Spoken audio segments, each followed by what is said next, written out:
my friends, it's tmrw, and today I welcome you guys back to a new episode of the Prima podcast. For today's episode, I'm going to shoot the last after-match review of the Euro 2024 series, and honestly, I'm so excited to shoot this video, but at the same time so nostalgic because this has been the first ever series that I've posted on this channel, on my podcast, and I really enjoyed doing this. I mean, almost posting daily and like watching matches and noting down things from those matches and then addressing situations on my podcast and stuff like that, and communicating with you guys, asking you like what's your opinion and replying to you. I mean, it really has been really enjoyable, a really enjoyable process, and yeah, I'm a bit sad that it's over, but anyways, I mean, the podcast is not over. I will post from now on weekly, and I will start as well addressing other subjects besides football till the season is actually going to start. And yeah, but when the season will start, we are going to come back strong with the football content, so yeah, don't worry about it. It's not gone. Okay, so basically, let me tell you guys what were my predictions for this final. So basically, I mean, at first, my rational mind said that this match is going to end up the score 3-1 for Spain. But then, like, half an hour before, I decided to note down that I had a feeling, you know, I simply had a feeling. I decided to note down basically my predictions, and they were really wrong, but let's just read them out loud. So, first of all, I was saying that England is going to beat Spain 3-1. Okay, so the whole thing switched up because I had a feeling. I mean, my intuition is great. Anyways, yeah, 3-1. And I was saying that Luke Shaw is going to score. Like, Luke Shaw. I just had a feeling, okay? Then Bellingham is going to score. Again, I just had a feeling. I was saying that Bellingham is going to score in minute like 30. Just had a feeling. Then I was saying that the third goal from England is going to be scored by either Kane, Rice, or Saka. None of that happened. And then the only goal that was scored by Spain, I was saying that is going to be scored by either Nico Williams, there I was right, either Carvajal, but it was scored by Nico Williams. So yeah, I mean, my intuition is not the best, but when I was like actually conscious and I was using my actual mind, when I was like trying to predict the match, I said that it's going to end up with the score 3-1 and it for Spain, and it ended up with the score 2-1 for Spain. So when I was actually conscious and sober, I was right. I was almost right about it, okay? I was close, so don't judge me. Anyways, now let's dive into the match. So let's first of all talk a bit about the lineup. So I've seen in the English squad the fact that Luke Shaw was a starter instead of Trippier, and I found that quite interesting, and honestly, in my opinion, that was the right decision because Trippier in the latest matches, he wasn't the best, and Luke Shaw, even though he has been injured and he didn't have experience on these European tournaments, he had lots of experience on the other European tournaments that he experienced, and I mean, his history at his clubs and stuff like that. So basically, I thought it was a really inspired decision done by Southgate to actually make Luke Shaw's debut for this tournament in the final, directly in the final. I mean, a bit risky, but smart and cold, in my opinion. But besides that, no other change in the lineup. This have been the lineup for the English squad, I think, for the last 3 matches. So yeah, same lineup. Besides that was the only change. And then I have a few more things to talk about when it comes to the Spanish lineup because there have been some changes. So first of all, Dani Carvajal returns instead of Navas. I mean, there was no doubt that Carvajal is going to play in the final once his suspension was over, because I mean, Navas, especially in the semi-final, he had one of the poorest performances. So yeah, anyways, Carvajal is a legend and he had such a great season. I mean, just think about it. The fact that, so this man won La Liga, the Cup of Spain, Champions League, and he scored in the final. Now in the first Euro match for Spain, he scored. Now, even in the final, I'm going to talk a bit about him later, but he has been one of the best players. I mean, he has done one of the best performances in this final. And yeah, I mean, it was quite understandable why after the suspension was over, he was back on track.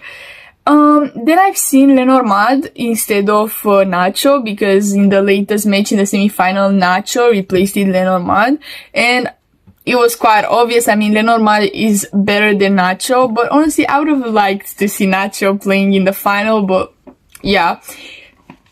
He still have things to prove, though I don't think that he has time at this point, because very quickly he's going to retire, so very soon he's going to retire, so yeah.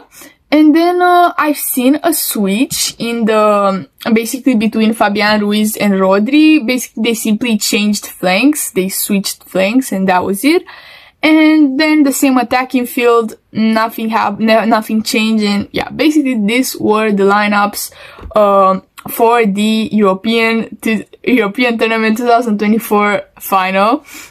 And now let's dive into the match. So first of all, in the minute 11, Nico Williams started a counter-attack, and he had a one-on-one action against Stones. And honestly, in that moment, I was so sure that that is going to be a goal. I mean, I've seen that ball going directly into the net, but somehow, like, Stones managed to do such an amazing dive. I mean, I really hope that I'm going to find a video with that, though I don't really find other videos of other actions besides the goals, so I really hope that I'm going to find a video of that dive, because that dive, man, that was so beautiful. That was class, and such inspired moment to do that, and such good execution. Class. I needed to mention that. That was class. Performed by Mr. Stones. Then, in minute 24, Luke Shaw manages to pass Carvajal, and then manages to pass even Rodri, and he doesn't really splendid dribble, and again he shows his experience, as I said, at the national team and as well at the club, at his clubs that he has played. And honestly, I mean, so far in the first 30 minutes, in my opinion, he has been the greatest player on that pitch. I mean, he haven't done any error. Every single time when he was getting the ball, he was performing really well. And honestly, like, till then, first 30 minutes, really amazing performance by Luke Shaw. Class and experience have been shown by him. And honestly, even in this action where Luke Shaw basically did this splendid dribbles and he passed Carvajal and then Rodri, I honestly I was there like, oh my god, maybe I was right and Luke Shaw is going to score in that moment, but he didn't. But yeah, anyways, then in last action basically from last important action from this first half, in minute 45 plus 1, Rice shoots a free kick due to the fact that Rafael Leao before committed a foul, and he shoots a free kick, and Foden manages Rice doesn't directly shoot on target. He passes, and somehow the ball manages to get to Foden, and he manages to to shoot on target. And honestly, I mean, if that ball would have went in that moment, I mean, that action was quite impressive. The way basically Foden literally shot with quite some power, while falling down, and I don't know, I mean, the angle was weird, and even the execution was quite weird. And yeah, I mean, if that would have went in, that would have been a really spectacular goal. I mean, I was just looking at him, I was looking at the replays, the replays. Basically, he was really falling and at the same time shooting, and yeah, it would have been a really interesting goal. And I was just, as I said, looking at those replays, and I was like, wow, if that would have went in. But it didn't. So yeah, now let's wrap up the first half. So, first of all, Luke Shaw, as I said, I mean, not just in the first 30 minutes, but in the whole first half, he had a really impressive experience. And so far, in my opinion, he deserved the MVP, though things changed in the second half. But yeah, I mean, till minute 30, he has done no errors. Then later on, he has done a few, but still, I mean, in the first half, he was the one who deserved the MVP, in my opinion. And I as well wanted to talk about the fact that I've seen, like, in the first half, 3 duels between Carvajal and Bellingham, and I don't know, that was so interesting to watch, literally them having one-on-one actions, Bellingham attacking and Carvajal defending, because I mean they're mates at their club team at Real Madrid, and they really seem like they're getting along a lot, and definitely Bellingham is really looking up to Carvajal, because Carvajal, as I said, he's a legend, and yeah, and in my opinion, one of the best right defenders. I wouldn't say the best in the world, though one of the best. And yeah, I mean, it was just so interesting to see the young generation versus the old generation at Real Madrid, and how they were dueling when, I mean, they're mates, and as I said, Bellingham probably looks up so much to Carvajal, and yeah, that was quite interesting to see. And actually, I don't remember exactly, but I think that 2 of the duels were won by Carvajal, and one of them was won by Bellingham. Just so you guys would know.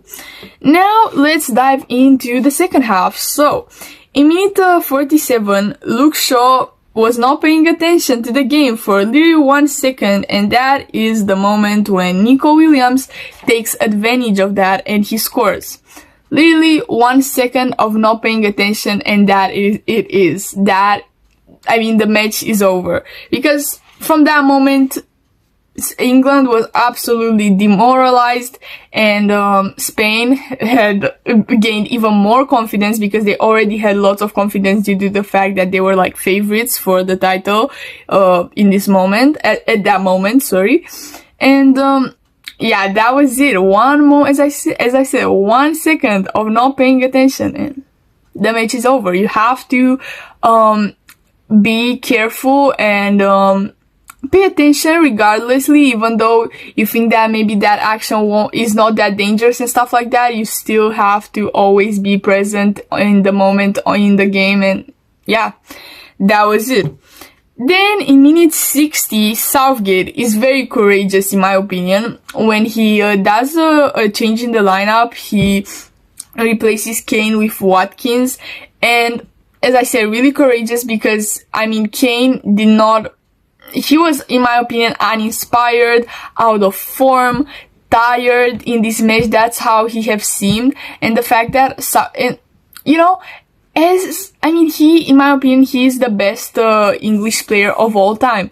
And literally, for a coach, I think that it's so hard to actually have the strength to get out such an amazing player off the pitch, even though he has a deplorable performance, because you're just thinking that, okay, but they are the best, they are going to do something. But no, I mean, it was time for him to be replaced, and to replace him with Watkins, as I said, I think that he was very inspired, especially because what I've seen at Kane, I mean, he was attacking way too, I don't know if you call it up in English, though basically he was way too close to the goalkeeper all the time. The way he was attacking, I don't know if you guys say it in English, up. I'm going to search that, and I'm going to write on the screen what I basically meant. But he was attacking way too up. Anyways, you guys get what I'm going to write down. And basically, him positioning there, it was absolutely pointless, because the ball would never reach to him, and the other players were not playing in the same like area. It was absolutely pointless. Just by his positioning, just watching him, how he was, as I said, positioning, you could have realized that, okay, it's time for him to be replaced. It's like, this guy is uninspired, tired, out of form. No. and replacing him with Watkins, who is as well a striker like Harry Kane, but Watkins basically plays a bit lower. I mean, he attacks in a bit lower area. I'm going to write down on the screen what I basically meant. Okay. He was the player that in that moment England needed. Actually, not necessarily the player, but the striker that England needed in that moment. So yeah, very courageous and good decision done by Southgate. And then 5 minutes away from this, Lamine Yamal attacks with so much control, but Pickford has even more control and he manages to save that action. And again, I mean, England in that moment was really threatened, in my opinion. I mean, the control that this kid has, that Lamine Yamal has, like this 17-year-old and one-day kid has, I mean, it's crazy. And it's like, I mean, I was almost sure that he's going to score again, but Pickford was cold and he had even more control, as I said, and he managed to save the action, to save the goal. And then in minute 70, there is a really successful change in the lineup done by the English squad. Basically, Cole Palmer replaces Mainu, and as I think that was a really inspired idea by Southgate as well, because Mainu, even though in this whole tournament he proved so much to everyone and he have shown so much personality and stuff like that, still, this was definitely was not his match, and he had quite a poor performance, so it was time for him to be changed. And changing him with Cole Palmer, I mean, it was such a great idea, because honestly, I see Cole Palmer as a kind of younger Joselu, if you get what I mean. Basically, Joselu is never an actual, like, regular starter. He wasn't a regular starter at Real Madrid, but he was used in those moments. He was entering the field in those moments when the team was out of hope, when they were losing and stuff like that. And he was getting on that pitch and somehow he was managing to score a goal. Literally, you wouldn't even know when we would be out of nowhere, out of nothing. He would create an action in those moments and he would score, though he was never good enough to be a regular starter. And that's how I see Cole Palmer at the national team. I mean, I don't see him yet good enough to be a regular starter, but I see him as this guy that gets in on the pitch in the moments of crisis where the team is losing and the match is almost over, and he somehow manages to save the team. And that was almost, I mean, that was his case, basically 3 minutes away from this, 3 minutes away from when he entered the pitch. Bellingham executes an ideal, decisive pass to Cole Palmer, who executes such a beautiful goal. And yeah, I mean, he scores the equalizer, and that was the moment of hope for England. He definitely brought hope for England, but sadly, England in this match as well showed that they were not a team. They were a team that did not raise up to their standards, basically. And yeah, okay, like basically I'm going to talk about that a bit later, but let's get back to Cole Palmer's goal. So it was a really beautiful goal. It was outside of the penalty area. It was unexpected. He literally risked it. He risked it and he scored a really beautiful goal. And he has done a moment of hope for the English squad, I guess. Then in minute 82, Lenormand is replaced by Nacho. Didn't see that coming, but okay. I was happy to see Nacho on the pitch on the final. And 3 minutes away from this, Yamal shoots on target and Pickford risks it and he saves England. And honestly, I really hope that I'm going to find a video of this one as well, because Pickford was so cold with that one, because he got out of the goalpost and he absolutely risked that save. I mean, in that moment I was thinking that, okay, that is going to be a goal. Right now, saying this out loud, I realized how many times I was thinking that Spain is going to score goals, but luckily they didn't. Luckily Pickford was so classy and cold and managed to save the team. And yeah, I mean, it was really courageous and cold, literally. Pickford was courageous and cold in that moment when he has done that save. And he risked it all, but anyways, he had nothing to lose in that moment. And 1 minute away from that, Oyarzabal scores the second goal for Spain and he scores the winner. And that is basically it. That is basically it. The England team, the England dream. Wait, no, the English dream was over in that moment. Honestly, I think that was a really inspired idea to replace Alvaro Morata to Oyarzabal, because Oyarzabal was not a starter. He was replaced at some point with Alvaro Morata. And actually, first of all, when I've seen that change, I was like, why would you do that? I mean, even though Alvaro Morata definitely did not have the best performance, Oyarzabal is not necessarily the greatest player. I mean, he's a good player, but still, I was like, why would you do that? I mean, why would you replace him? Why would you replace Alvaro Morata with Oyarzabal right in this moment? I mean, no. But yeah, really inspired idea, because he was the Spanish savior. And yeah. Basically, what I gotta say is that England definitely have shown that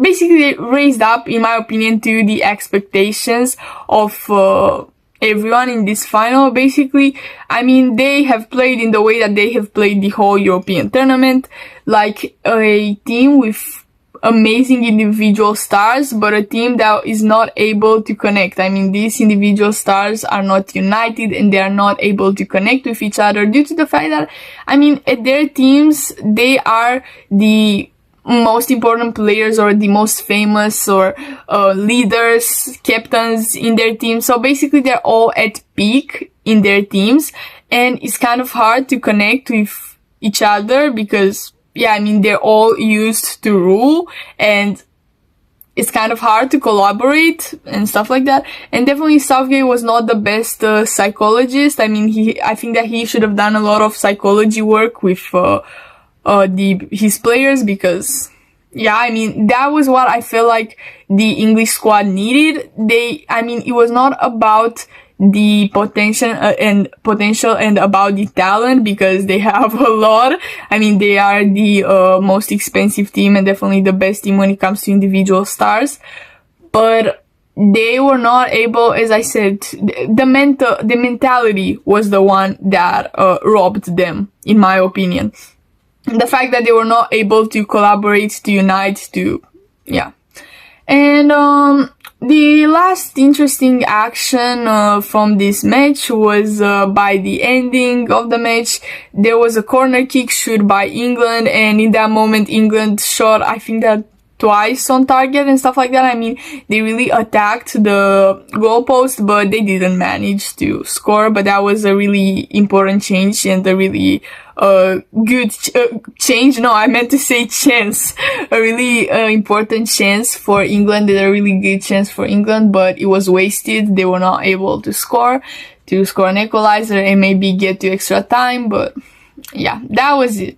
Now let's start the commentary. Let's wrap up this match. So first of all, I've talked about the English squad and how they kind of raised up to the standards that everybody had for the final. I mean, most of the people expected that if England is going to win, it's going to be out of luck, and if they are going to lose, it's going to be because they are going to play in the same way, in the same manner that they've played the whole European tournament, and that has happened, honestly. Okay. Wait, so basically something that I've noticed was the fact that Williams, at first he was placed in the left flank and he was playing in the left flank, but then the Spanish coach, which was in my opinion like such a smart guy, and I think that he deserves so much this trophy and this title, because if it wasn't for him, I don't know if Spain would have won this trophy, because all the things that this guy have done, all the decisions, and no, I literally have no words. This guy is a genius in my opinion. And basically, again, he showed that he is a genius and that he's such an amazing coach, because at some point he changed the Williams flank. I mean, he asked him to play on the right flank. He moved him on the right flank because he has great chemistry with Lamine Yamal. So basically, he moved him to the right flank so he would play with Lamine Yamal and they could create more actions.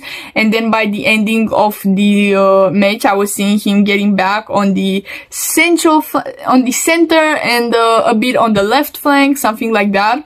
But yeah, then I wanted to say that Cucurella really surprised me, because he's not the greatest player. I'm not a real big fan of his, especially after all the wrong actions and wrong unfair play moments acts that he has committed, and he got away with those. I mean, I'm not his biggest fan, and I definitely did not expect him to play this well in this final, because in the whole tournament he was mid. I mean, yeah, anyways. The fans put a lot of pressure on him because of his performances, because of his poor performances, and yeah, the fact that he managed to stand up, even though, as I said, I mean, the Spanish fans, the English fans put pressure on him due to, as I said, his poor performances in this European tournament. He still managed to have a really great game, and as I said, he actually surprised me in this final.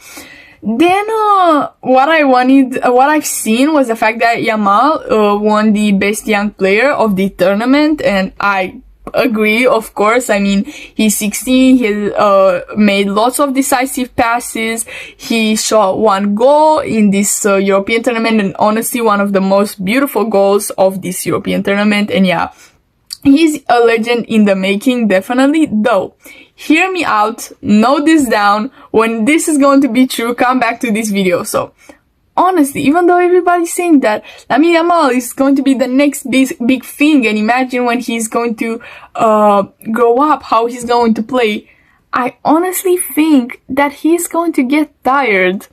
Because, I mean, it's not good to start this early either. I mean, I really think that he's going to get tired, and I don't think that he, at like 23 years old, I don't think that he's going to be as spectacular as he is now. That's my opinion. I don't know. And as well, I have a little feeling about thinking about how I relied on my feelings before the match and seeing the final outcome. I mean, yeah, I don't think that we should rely on my feeling, but I don't know. As I said, I think that he's going to get tired. I think that once he'll hit 23 years old, he's not going to be as spectacular as he is now. I don't think that he is going to gain more talent, even though he is going to gain more experience. I don't know. Yeah, anyways. But I agree with the award that he received, the best young player of this tournament. I really agree with that. Then I've seen that Rodri received the award for best player of the tournament, and I really agree with that. I mean, he had anyways a really great season. He has been one of the best midfielders in Europe, in my opinion. And he has played really well, and yes, as I said, I agree with the decision to receive this award. Though I've heard something that kind of surprised me to hear. I mean, I heard that right now, after this award, he is he is going to be the #1 favorite for the Ballon d'Or award. And I quite disagree, because I mean, yes, Rodri had a great season, but I don't think that he compares, he stands up to Bellingham and Vinicius. I mean, he had when it comes to the European tournament, as I said, best player, I agree with that. But his whole season at City, I mean, it was really good. But it wouldn't drive me to think that he deserves the Ballon d'Or this year. I mean, I think that he's underrated, though not this year's Ballon d'Or, in my opinion. And talking about the Ballon d'Or, honestly, hear me out. I have a theory, okay? So, think about this. So, Joselu won La Liga, Copa de España, Champions League, and he scored the 2 goals in the semi-final with Bayern. So, the Champions League, and he had actions in there, had an important involvement in there. And then he just won the European tournament. I mean, hear me out. I think that Joselu deserves the Ballon d'Or this year. No, I'm just kidding, no. Though, I really like Joselu, and as I said, I mean, I think that when I see Cole Palmer, I think of him at Real Madrid, and yes, as well, he is transferring, I mean, he has already transferred from Real Madrid, and yeah, we'll see what is going to come for him at, I don't remember exactly where he plays. I think that he transferred to Al Arabi or something like that. I don't remember exactly. But yeah, we'll see what is going to come for him. And yeah, you guys, basically this was it for this episode. I wished it would have been a more spectacular episode because it's the last one of this series, but it was not the most spectacular match in my opinion. I mean, there were lots of actions. I've seen very good passes. I've seen very good first touches. I've seen even the goals were quite interesting and stuff like that. Some really amazing saves done by Pickford, but England, I don't think that standed a chance, especially in the last quarter of hour. I think that England standed a chance against Spain. So yeah, basically it was, as I said, not the most spectacular match, and definitely this is not the most spectacular episode, but it's still a very special episode for me because, as I said, this is the last one of this series. And yeah, I hope you guys liked this video. I hope you guys liked this series. If you did, please give it a thumbs up to this video. Share it to your friends if you think that any of this information might be useful to them. Comment down below any suggestion for me to improve and stuff like that, and subscribe to keep in tune with all of my uploads. Okay, you guys, bye!